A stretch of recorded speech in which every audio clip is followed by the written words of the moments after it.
Hi అందరికీ నమస్తే. Welcome to our channel మీ బంజారా పిల్ల. ఈ ఫ్లవర్స్‌ని చాలా దగ్గర మనం చూస్తూనే ఉంటాం. వీటి పేరు వచ్చేసి శంఖం పూలు. ఈ ఫ్లవర్స్‌ని మనం పూజకి యూజ్ చేస్తాము. న్యాచురల్ ఫుడ్ కలర్‌గా యూజ్ చేస్తాము.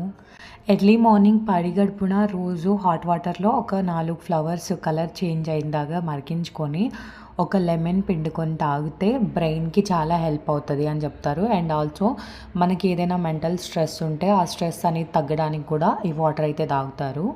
నేను మా ఇంటి దగ్గర ఈ ఫ్లవర్స్ ఉంటే తాగుదామని చాలా రోజుల నుంచి ట్రై చేశా. బట్ మా ఇంటి దగ్గరలో లేవన్నమాట. సో అక్క వాళ్ళ ఇంటికి వచ్చాను కదా! ఇక్కడ అక్క వాళ్ళ ఇంటి ముందు గార్డెనింగ్ ఏరియా దగ్గర చాలా ఫ్లవర్స్ ఉన్నాయి. సో రోజుకొక గ్లాస్ అయితే తాగేస్తున్నాము. సో వీడియోలో మ్యాజిక్ ఏంటంటే కలర్ చేంజ్ బాయిల్ చేసిన తర్వాత కలర్ చేంజ్ అయిన వాటరు లెమన్ పిండగానే ఫుల్ పింక్ కలర్‌లో చేంజ్ అయిపోయింది. సో టేస్ట్ పర్లేదబ్బా! చాలా బాగుంది. నాకైతే నచ్చింది. అంత వరెస్ట్ ఏం కాదు. కొన్ని హెల్తీ ఫ్రూట్స్ అండ్ కొన్ని హెల్తీ డ్రింక్స్ కొంచెం టేస్ట్ లేకుండానే ఉంటాయి. పర్లేదు, నాకు చాలా బాగా అనిపించింది టేస్ట్. సో నెక్స్ట్ వీడియోలో కలుద్దాం. బాయ్ బాయ్ అందరికీ.